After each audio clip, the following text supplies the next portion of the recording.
সঞ্চার হতে পারে, এটা আমি মনে করব পূজ্যপাদ মহারাজ বিশেষভাবে অনুধাবন করে আমাদেরকে এই দিকে অগ্রসর করিয়েছেন। প্রভুপাদের অতিমর্ত চরিতাবলীকে বর্ণন করার মতো সামর্থ্য আমার নাই। আমি না তো পণ্ডিত, না কোনো বক্তা, কিন্তু মহারাজগণের আশীর্বাদ এবং প্রভুপাদের কৃপা কণা লাভ করার আকাঙ্ক্ষাতে এখানে দাঁড়িয়েছি।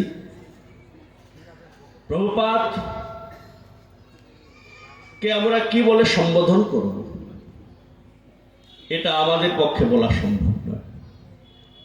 কেননা প্রভুপাদ আমাদেরকে কি দিয়ে গেছেন। বৈশিষ্ট্য গুণাবলী তো কীর্তন করছি, কিন্তু বৈশিষ্ট্য গুণাবলীকে কতটা অনুধাবন করছি সেটা বিচারণীয়। প্রভুপাদের অতিমর্ত চরিতাবলী যদি লিখা যায় তাহলে মহাভারত ফেল হয়ে যাবে। বলুন হরে কৃষ্ণ। কেননা প্রভুপাদের আমি একটা গ্রন্থ পড়েছিলাম একবার, যে এই যে ভক্তি বৃক্ষ আমরা গুরু পরম্পরায় বলে থাকি, কৃষ্ণ হইতে চতুর্মুখ হয় কৃষ্ণ সেবনমুখ, ব্রহ্মা হইতে নারদের মতি।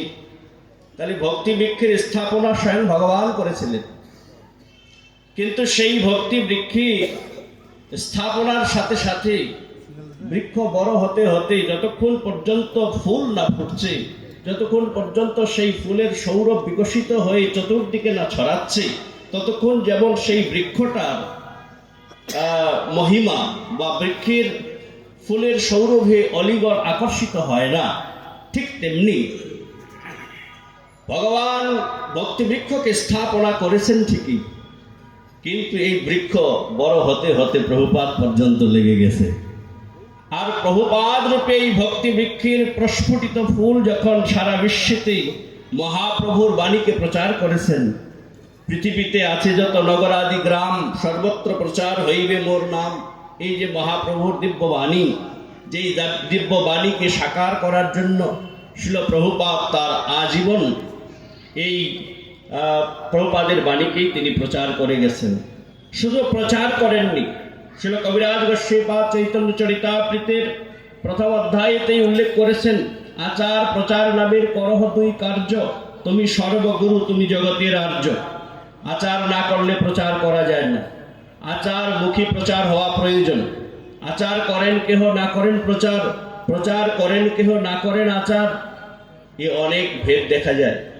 শুধু প্রচার আচারহীন, তাহলে সেখানে প্রকৃতপক্ষে সফল হওয়া সম্ভব নয়। এই কারণেই আমরা যদি প্রভুপাদের জীবনী পর্যালোচনা করি, তিনি প্রচার তো করেছেন, আগে যেমন না করেছেন, পরে করেছেন প্রচার, কিন্তু তার আগে প্রভুপাদ আচার করেছেন। আজকে আমরা যদি দেখি প্রভুপাদের জীবনীতে শতকৌটি নামযজ্ঞ করেছেন। শতকৌটি নামযজ্ঞ এ কোনো সাধারণ বিষয় নয়। আমরা মহাপ্রভুর পার্ষদ গণের মধ্যে এটা দেখতে পাই যে হরিদাস ঠাকুরেই কেবল দিনে 3 লক্ষ হরিনাম জপ করতেন, বাকি অন্যান্য গোস্বামীগণ 2 লক্ষ হরিনাম করতেন, এবং অন্যান্য সংখ্যাপূর্বক নাম গান নতিভি কালাবসানি কৃত নিদ্রা আহার বিহার কাদি বিজিত চত্যন্ত দিনৌ চজৌ রাধা কৃষ্ণ গুণ স্মৃতি মধুরিমা আনন্দেন সম্মোহিত বন্দে রূপ সনাতনৌ রঘুযুগৌ শ্রীজীব গোপালকৌ, এ আমরা প্রমাণ পাই। কিন্তু প্রভুপাদ 3 লক্ষের থেকেও অধিক হরিনাম, 1 মাসে 1 কোটি হরিনাম করার তিনি সংকল্প নিয়ে এই হরিনাম যজ্ঞের দ্বারা যখন তিনি সম্পূর্ণরূপে সিদ্ধত্ব লাভ করলেন, মহাপ্রভু নিত্যানন্দ প্রভু দর্শন দিয়ে যখন আদেশ দিলেন যে এখন আমার আজ্ঞাকে পালন করো, পৃথিবীতে যত আছে নগরাদি গ্রাম সর্বত্র প্রচার হইবে মোর নাম, এই আজ্ঞা তুমি সর্বত্র কৃষ্ণ নামকে প্রচার করো। প্রভুপাদ বললেন কোথায় পাবো? সামর্থ্য প্রয়োজন, জনবল ধনবল, না হলে কি আর প্রচার হয়? প্রভুপাদ বললেন ধনবল জনবল সব এসে যাবে, তুমি একবার প্রচার উন্মুখ হও। যেমন ভগবান শ্রীকৃষ্ণ যখন আবির্ভূত হয়েছিলেন, সেই সময়তে বসুদেব মহারাজ বন্ধন হয়ে আছে। তমদ্ভূতম বালকমম্বুজেক্ষণম চতুর্ভুজম শঙ্খ গদারিদাযুতম শিবস্য লক্ষ্মম গলসৌভিকৌস্তবম পীতাম্বরম সান্দ্র পয়োদশৌ ভগম। বন্ধন হয়ে আছে বসুদেব দেবকী ভগবান, সামনে চতুর্ভুজ রূপে নারায়ণ স্বরূপে প্রকটিত। ভগবান আদেশ করছেন আমাকে নিয়ে যেতে হবে গোকুলে, বলে বন্ধন হয়ে আছি তো।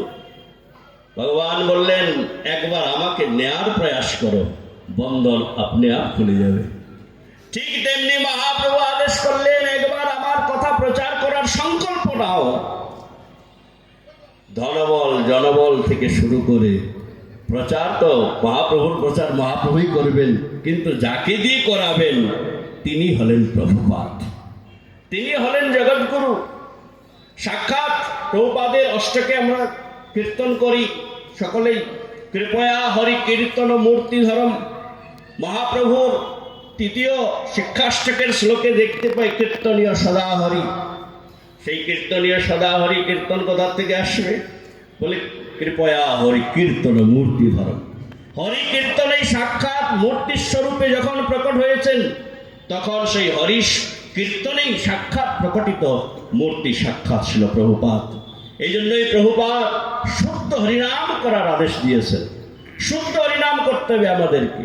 মহাপ্রভুর বাণী রূপস্বৈপাদ মহাপ্রভুর সম্বন্ধে লিখছেন, অনর্পিত চরিং চিরাৎ করুণায় অবতীর্ণ কলৌ সমর্পয়িত উন্নত উজ্জ্বল রসাং সভক্তি শ্রিয়ম হরি পুরট সুন্দর দ্যুতি কদম্ব সন্দীপিত সদা হৃদয় কন্দরে স্ফুরত শচীনন্দন। উন্নত উজ্জ্বল রসাম সভক্তি শ্রিয়ম। উন্নত উজ্জ্বল রস নিয়ে এসেছেন মহাপ্রভু। এই উন্নত উজ্জ্বল রসকে আস্বাদন করতে গেলে উন্নত উজ্জ্বল হৃদয়, উন্নত উজ্জ্বল ভক্তি, উন্নত উজ্জ্বল নিজের সংস্কার সংস্কৃতি সমস্ত কিছুই প্রয়োজন। এটা কে দিবে? প্রভুপাদ আসলেন জগৎজীবীর দুরবস্থাকে দেখে, কীর্তন স্বরূপ প্রভুপাদ স্বয়ং প্রকটিত হয়ে জগৎজীবের কাছে শুদ্ধ হরিনাম করার পথ দেখালেন। আজকে মহাপ্রভুর সেই আজ্ঞাকে প্রভুপাদ পালন করেছেন। অতিমত্ত চরিতাবলী প্রভুপাদের শ্রীচরণে কেবল তার ধূলিকণা কামনা করে, মহারাজগণের কৃপা আশীর্বাদ কামনা করে এখানে বিশ্রাম দিচ্ছি। নিতাই গৌর প্রেমানন্দে।